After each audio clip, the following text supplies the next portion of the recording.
Danny Flexen here for SecondsOut. Delighted to be joined once again by the gentleman, John Hedges. John, how are you? Yeah, keeping well, thanks Danny. Enjoying it. Massive show again and Sunday night boxing. Can't go wrong, yeah, buzzing mate.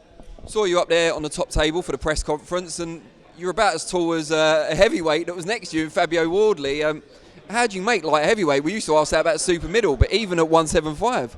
Do you know what, Dan, it is hard, I can't lie to you, but I've got a good nutritionist around me and I do things right, but at the minute I'm very lucky in the sense I haven't got my muscle, my man, I'm not fully developed, and then it will start getting harder, but at the minute I'm making it comfortable.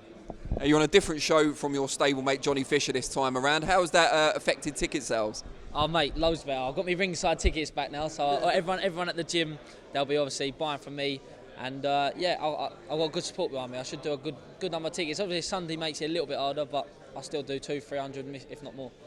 What do you make of Sunday boxing generally? I know it's harder in terms of travel and stuff, but in terms of TV and things like that, good thing perhaps? I think for TV, what else is on? Like that's why I look at it. Like it's the best bit of sport, especially being on at night time as well. You might have a bit of football in a day, nothing happens at night. So yeah, I think it'll be good. Like a lot of people I know are booking Monday off work, so they're ready for a night up the O2. But yeah, I think you'll do good for TV. Tell us about training camp this time around. What are the sort of things you've been focusing on? Who have you been sparring? So basically in training camp, just building. Just from my last fight, I boxed well, I believe, and Mark Tibbses was very happy with my performance. So now it's just going off that and doing even better. Maybe finding different shots, using my size, and basically mainly doing what I do naturally, but even better, using my size. So. And who have you been sparring this time around?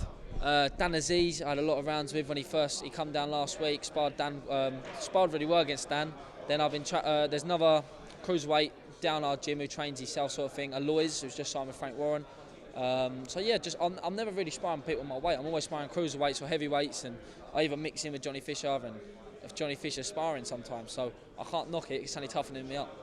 You're not a completely dissimilar build from Burton, who Dan Azeez beat for the British title recently. How did your kind of sparring performance stack up against what Burton tried to do on the night? Do you know what? Like, it sounds bad now, but watching the fight, you have to do what Burton didn't do in the fight. Like literally, he was a little bit jumpy on his feet, and Dan's very good at feinting and working his way in. So the main thing is, I just knew even when it looks like he's going to throw, you've got to hold your feet, and you've got to just know how long my arms are compared to his. So I can get out of the way without moving my feet, and I think the best bet with Dan, I'm not saying I'd beat him because I'm far off that level, do you know what I mean? So if this kid's out, I'm not saying that, but I think the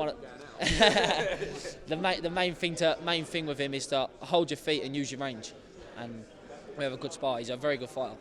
What does it tell, because you said you're some way off that level, which is fair enough, but what does it tell you about your potential to get to that level of sharing those rounds with a current British champion?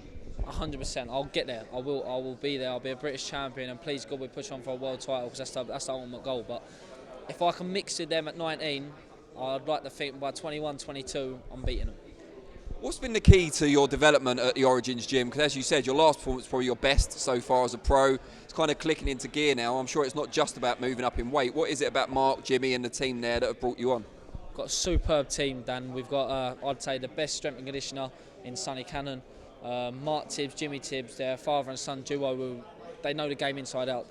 If you've got this injury, they're not physiotherapists, but they know a way around it. They know a training method around it. They sort out very well.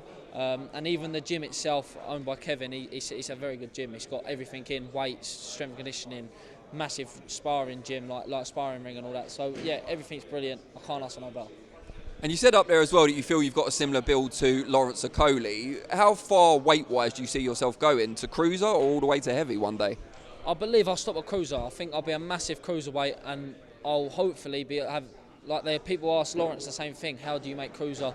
How are you doing that? And I think that will be the same thing with me. I'll be a massive cruiserweight one day, and people will be looking at me like, oh, how's he not a heavyweight? He looks like a heavyweight, but I will make cruiser. And I think it's my body type in the sense that I'm very lean. I'm not very wide, so I'm going to try and use that. Do you know what I mean? I want to use that and be a massive cruiserweight. We can look forward to Hedges fit one day instead of Okoli fit. I might have to take the name. Good stuff. Mate, really look forward to seeing you in action again, and yeah, appreciate your time.